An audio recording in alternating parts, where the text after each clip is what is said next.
Salut à toutes et à tous et bienvenue dans l'émission Je roule avec. Et aujourd'hui, il y a toutes les couleurs de l'humanité dans la voiture, comme vous pouvez le voir. Il y a un noir cramé qui est bleu.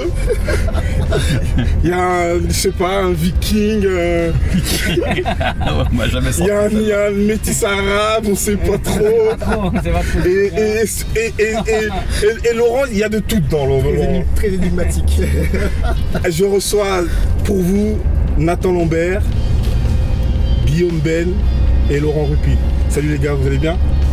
Nickel. Salut Salomon, content d'être avec toi et avec les copains, les frangins. Super. Moi je vous ai invité parce que je suis un peu ce que vous faites et je trouve vachement bien ce que vous faites. C'est un peu cette nouvelle génération qui est en train de se positionner dans le pays.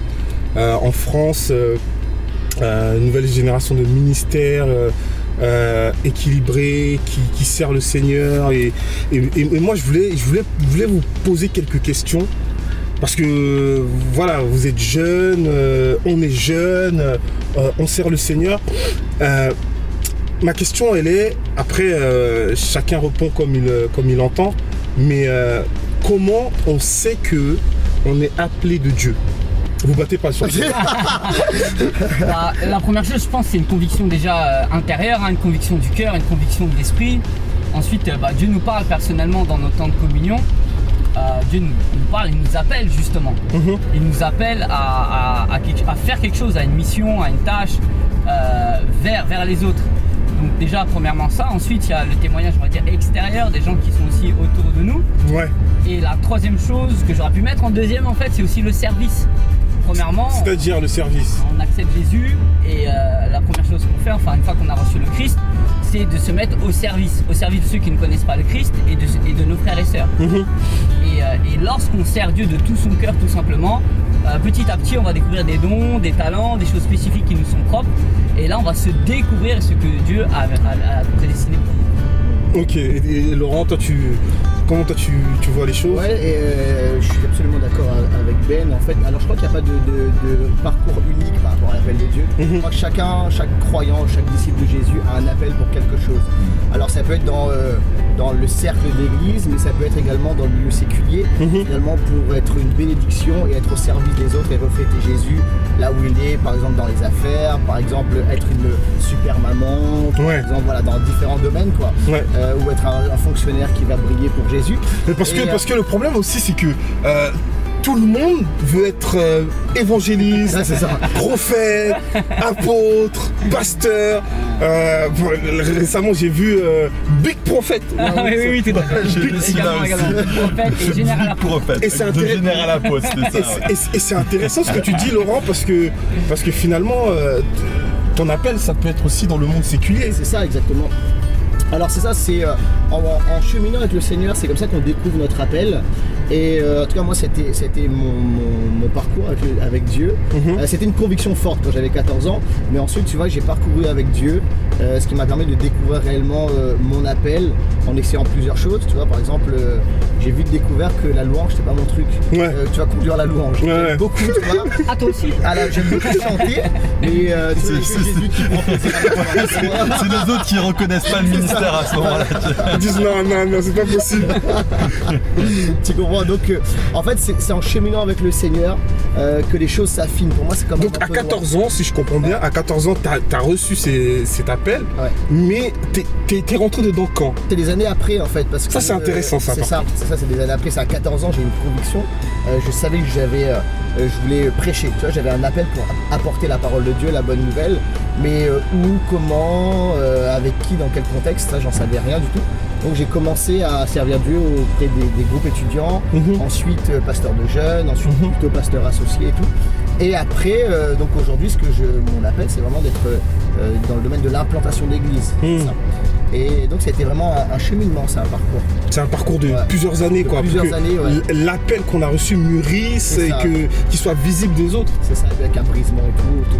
Au milieu de tout ça, quoi, tu vois. Ça c'est des choses qui m'intéressent. Et Nathan, toi, Nathan, moi c'est marrant, enfin, mon histoire personnelle, c'est que donc, je suis fils de pasteur. Et j'ai toujours bien vécu ça en plus. J'ai toujours bien vécu ça. Mais les gens me disaient quand j'avais 14 ans, toi tu vas être pasteur plus tard. Et je disais, oh, non mais que dalle, rien du tout, ça m'intéresse, mais vraiment pas. Et moi je voulais être dentiste, je voulais être journaliste sportif, journaliste musical, je voulais être musicien, j'ai voulu faire footballeur, basketteur, géographe. Ah ouais, mais je voulais tout faire, j'étais intéressé par tout.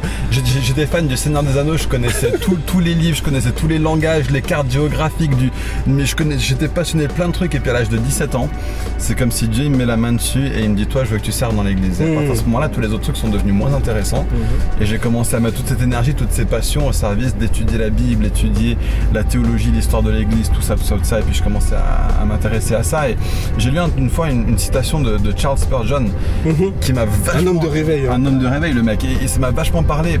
Mais ça parle vraiment des personnes qui ont un appel pour servir dans l'église. Et c'est pas le seul test, parce que comme tu le dis Guillaume, il y a aussi les autres personnes qui le confirment. Mais ce que Spurgeon dit, c'est vachement intéressant, c'est si tu peux te contenter d'être un boulanger, alors que Dieu te bénisse, sois un boulanger. Si tu peux être heureux de vivre ta vie en étant un avocat, mec, sois un avocat. C'est seulement s'il y a un truc qui brûle en toi, où tu ne peux pas t'empêcher de le faire, que tu es appelé. Et ce qui se passe, c'est quelqu'un qui est appelé à servir dans l'église, il va le faire même s'il n'a pas de position.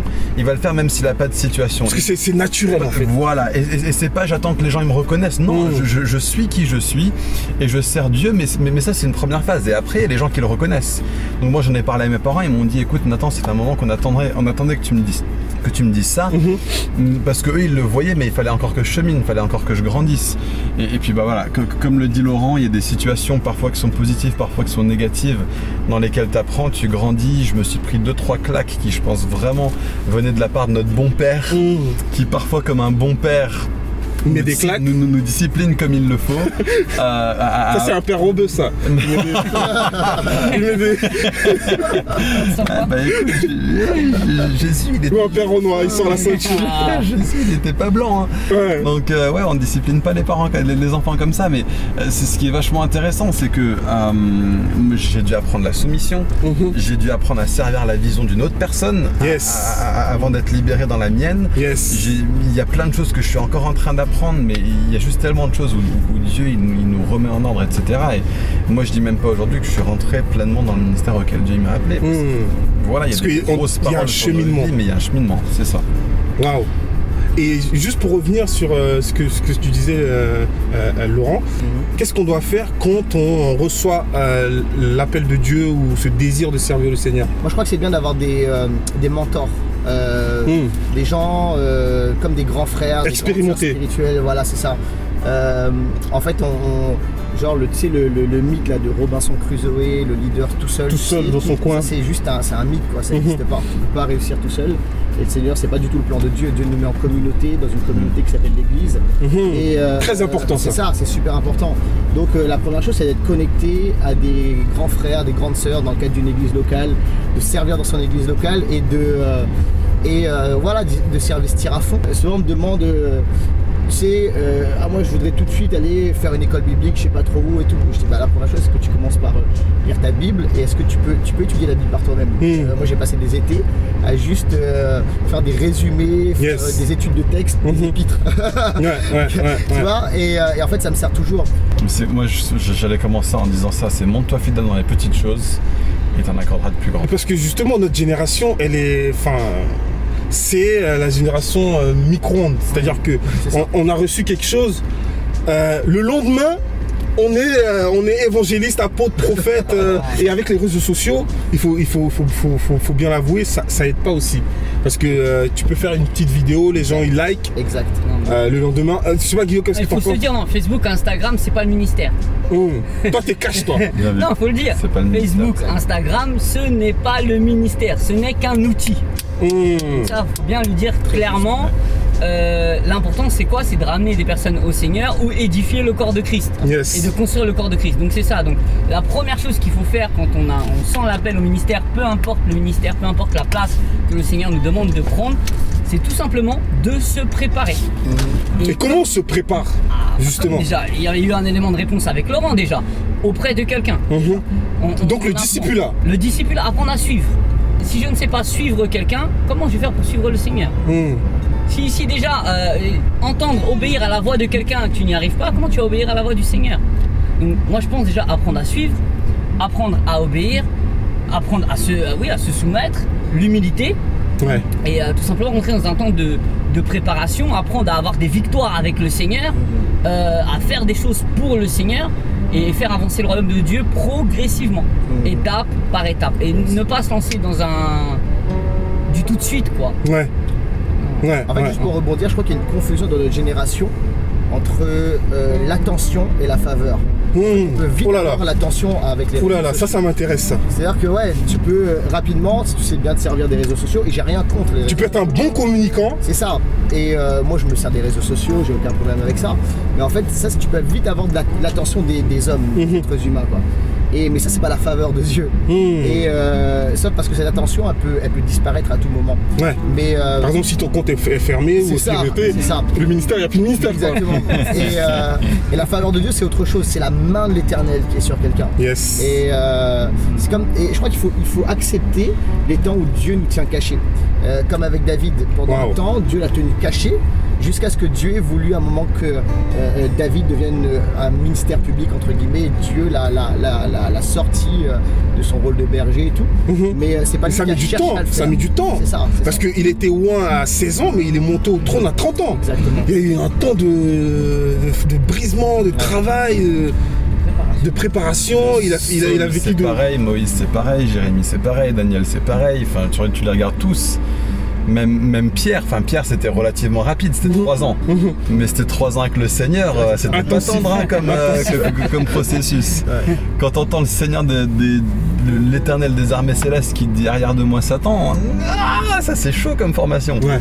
Mais il est passé par ça. Et puis quand je dis montrez-vous fidèles dans les petites choses et il vous en accordera de plus grandes, ça veut dire sortir les chaises et nettoyer les toilettes à l'église, mais c'est pas que ça. Tu sais que moi j'ai commencé comme ça. Mais moi aussi. Et puis en faisant, à l'époque c'était le rétroprojecteur. Ouais, je vidais les poubelles et tout, personne ne me voyait quoi, tu vois. Non mais c'est ça, tu fais DJ rétroprojecteur quoi. Comme ça avec les slides à l'époque, c'est comme ça que ça se faisait. Et puis mais c'est pas seulement dans l'église, c'est aussi de montrer fidèle dans les petites choses au niveau de à quoi ça ressemble ton intimité avec Dieu. C'est ça. Mais c'est ça. Est-ce que tu te développes profondément avec Dieu? Est-ce que tu apprends à puiser tes ressources en Dieu lui-même? Parce que c'est extraordinaire d'avoir des mentors, et puis il faut toujours continuellement avoir des mentors, des gens qui parlent dans ta vie, mais il y a un moment donné où quand tu es en train d'être un leader, il faut aussi que tu saches comment est-ce que je me nourris de la parole seulement, tu vois, comment est-ce que je fais vivre cette parole qui dit que l'homme ne vivra pas de pain seulement, mais toute parole qui sort de la bouche de Dieu. Comment est-ce que moi tous les jours je peux être là et me dire la prière, j'ai une vie de prière tellement bien que ça va me nourrir. J'ai une vie dans la parole qui est tellement bien que ça va me nourrir. Parce que voilà, et ce qui se passe, c'est que nous on se prépare parfois à un ministère qui est occidental. Hein, c'est-à-dire, il y aura des réseaux sociaux, il y aura une cuisine, il y aura une salle à manger, il y aura une femme, il n'y aura pas de persécution, tu vois. Et moi je crois vraiment que Dieu il va appeler une génération entière de personnes en France à se lever pour être des gens qui vont être capables de le servir dans n'importe quel contexte du monde, y compris la France, si la France devient comme la Chine il y a de ça 10-20 ans, ou même encore aujourd'hui, ou comme la Corée du Nord, on ne sait pas ce qui va arriver. Et je crois vraiment que Dieu il veut lever une génération de personnes qui sont prêts à le servir et qui sont prêts à se nourrir de lui, même quand ils sont dans l'isolement. Pour vous, c'est quoi le réveil?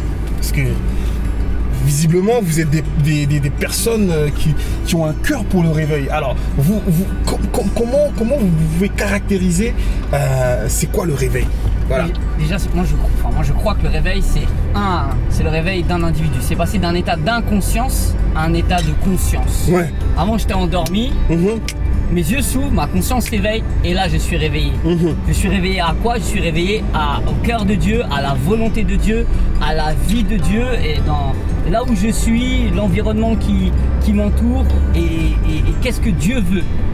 Et là je me mets en action, j'aligne ma volonté sur la volonté de Dieu. Et là je suis en réveil. C'est-à-dire que je ne m'occupe plus de mes affaires, des affaires du Père. Amen. C'est bon ça. C'est bon ça. Hein. Moi je crois que c'est vraiment c'est un processus le réveil. Ça commence avec des croyants qui ont soif, qui en ont marre du statu quo. Donc soif, la première... c'est la soif. La soif déjà. C'est la soif. C'est des chrétiens qui en ont marre du statu quo, qui en ont marre de ne pas vivre ce qu'ils disent dans la parole, dans les évangiles, dans les actes, et qui disent qu'il faut que ça change. Et du coup ce qui se passe c'est qu'ils se jettent éperdument dans la prière. Donc soif, te jettes les 2 pieds joints, c'est ça. Tu sautes, allez, tu tombes dans la prière. Exactement, Okay. c'est ça. C'est Jonathan Edwards qui parle de ça, il parle de la prière extraordinaire. Extraordinaire, Ça, ouais. il dit vraiment c'est la poursuite de Dieu dans la prière extraordinaire. Et tout ça en fait ça va amener à un déversement du Saint-Esprit. Donc 3e aspect, C'est ça. le Et là, déversement du et là Saint-Esprit. c'est Dieu qui le fait, quoi. Il déverse son esprit et il y a une réactivation de toute la vie de l'esprit, des dons spirituels, la louange qui n'en finit pas, la soif dans la prière, etc., etc. Et avec toutes les actions surnaturelles de Dieu, guérison, délivrance, tous les dons spirituels, et aussi du coup parce que c'est pas juste un truc entre nous, entre chrétiens, en fait c'est l'eau qui déborde, ça déborde tellement que ça touche ce monde. Yes. Et tu peux pas juste rester, il y a un mouvement de mission et d'évangélisation avec ça. Voilà. Et les gens sont touchés avec des conversions massives. Parce que ça passe par l'eau de paix, la prédication. La Amen. prédication de la parole qui est absolument essentielle, qui est là, qui est au centre, où des prédicateurs savent se lever et dire ce que Dieu il a sur le cœur sans s'en excuser. Et qui savent vraiment repartir aux bases. Je regardais ce matin encore juste, c'est quoi les fondements de l'église, d'être une église qui est centrée sur Christ, tu vois, dont la pierre angulaire est Christ. Et notre prédication, c'est pas comment est-ce que tu peux améliorer ta vie, comment est-ce que ta life elle peut être géniale, c'est Christ, c'est lui. Et après Christ, on veut poser des fondements apostoliques et prophétiques. Ça veut dire être une église de la parole et de l'esprit, les deux ensemble. Et il y a tellement d'églises qui sont soit l'un, soit l'autre. Être une église qui va être là et qui va préparer l'église pour le retour du Seigneur. C'est un truc dont je parlais juste la semaine dernière avec un gars qui bosse avec nous, qui a vraiment ça dans les tripes, se préparer pour le retour du Seigneur. Une église qui va être passionnée par rapport à la grâce de Dieu, ancrée dans la grâce. Tu vois, pas de légalisme, pas de ceci, pas de cela, pas je fais les choses pour Dieu pour que Dieu me bénisse. C'est je fais les choses pour Dieu parce que Dieu il m'a tellement aimé, quoi. Donc, t'es ancré dans la grâce et avec une vie de sainteté. Donc la grâce et la sainteté. La grâce et la sainteté. Parce que c'est vrai que tous les mouvements de réveil dans l'histoire, il y avait un désir de sainteté. Carrément. Qui embrasait les gens, donc on a besoin de tous ces aspects-là, quoi. C'est un équilibre finalement. Exactement. Le feu du Saint-Esprit, c'est un feu qui allume les dons spirituels, mais c'est aussi un feu purificateur. Et il vient, tu vois, le réveil s'accompagne à chaque fois, on le voit, de la repentance. Et Dieu nous amène dans la repentance pour des choses de plus en plus précises et dans des détails, quoi. Ça, c'est vraiment aussi un aspect du réveil. Et Dieu vient nous défier et il nous amène dans la repentance à genoux pour de plus en plus de petites choses. Et parce que c'est ça qui est dit dans la parole. Il est dit que c'est les petits renards qui détruisent la vigne de l'Éternel. Ouais. C'est des petits détails, des choses qu'on ne porte pas attention, on dit oh, c'est pas des gros péchés, mais c'est ça en vérité qui détruit. Intéressant ça. Ben, je sais pas que... Moi j'aurais bien ouvert une parenthèse dans ce que disait Nathan, que la prédication c'est pas du développement personnel. La prédication elle n'est pas là pour nous développer personnellement, elle doit être christocentrée, centrée sur le Christ et tel il est, tel nous sommes. Et que la révélation du Christ en nous, elle nous transforme et justement elle nous conduit à la sainteté dont on parlait. Exactement. Yes. Alors moi j'ai une 3e question. Et ça sera la dernière parce que je crois qu'on va mettre 1 heure sinon. Parce qu'il y a tellement de... Vous touchez à tout là, vous chamboulez tout. Voilà, il y a des jeunes qui nous écoutent, des moins jeunes aussi, des femmes, des hommes. Qu'est-ce qu'on doit faire quand on est passionné pour Dieu? Yes. Aimer Jésus. Non, je suis désolé, ça a pas bateau. La punchline. Je sais pas, enfin, aimer Jésus, quoi. Et après, on se complique tellement la vie avec tellement de trucs. Il faut les stratégies de cela, les méthodes de ce machin, et croissance de l'église par ici, et le nombre de chaises qu'il faut sortir. Toutes ces choses-là, moi, je les lis. J'aime bien, why not? Il faut que la salle elle soit à 23,5 degrés pour que les gens y viennent et qu'ils restent. Ok, d'accord, super. Mais quand je suis passionné par Jésus, j'aime Jésus, quoi. Et je le suis. Et je vais l'adorer passionnément dans la louange sans m'en excuser. Je vais pas regarder à droite et à gauche qu'est-ce que le frère ou la sœur fait. Je vais juste l'adorer et je vais me dire je m'en fiche de ce que les autres y pensent de moi. Et je vais être une personne qui vit devant Dieu et devant Dieu seul. Et donc je vais être un adorateur devant Dieu et devant Dieu seul. Je vais être un prédicateur devant Dieu et devant Dieu seul. Je vais être un lecteur de la Bible devant Dieu et devant Dieu seul. Moi je sais qu'en tant qu'enseignant, ma grosse tentation c'est de lire la Bible et c'est de me dire waouh, merci Seigneur, le frère il a vachement besoin d'entendre ça. De dire waouh, merci Seigneur, moi j'ai besoin d'entendre ça, tu vois. Laissons Dieu nous transformer, laissons Dieu agir en nous, désirons plus de Jésus dans notre vie, être transformés. Et sur la base de cette transformation, on va voir le fruit en découler, quoi. C'est naturel après. Mais c'est ça, c'est cherche d'abord le royaume de Dieu et toutes les autres choses vous seront données par-dessus tout. Et je vais entendre parfois des gens qui enseignent sur ce verset, mais ils enseignent en mode regardez toutes les autres choses qui vont vous être données. Le problème, c'est que si tu regardes les autres choses qui vont être données, t'es plus en train de chercher d'abord le royaume de Dieu, en fait. Donc cherche d'abord le royaume de Dieu. Et presque la deuxième partie du verset, Jésus il le dit pour nous rassurer, mais c'est pas l'important du verset. Ce qu'il dit en premier, c'est cherche d'abord le royaume de Dieu, reflète Jésus et puis après tu verras, quoi. Waouh. Moi je dirais que c'est, je parlerai de la discipline spirituelle. Alors ça peut faire un peu peur, la discipline spirituelle, parce que c'est pas très branché. Mais en réalité, mais faut y aller, hein. C'est ça. Pour moi, j'ai pas de. En réalité, c'est super important parce que la vie avec le Seigneur, ça se construit pas après pas, jour après jour. En fait, si on nous donne rarement tout comme ça dans un gros shot, c'est au quotidien. Et la discipline spirituelle, c'est quoi? En fait, c'est d'ouvrir des espaces dans notre vie pour permettre à Dieu de nous parler, de nous transformer, d'adorer Dieu et de recevoir son amour. Alors ça passe par quoi? Ça passe par ouvrir un espace de prière dans sa vie au quotidien.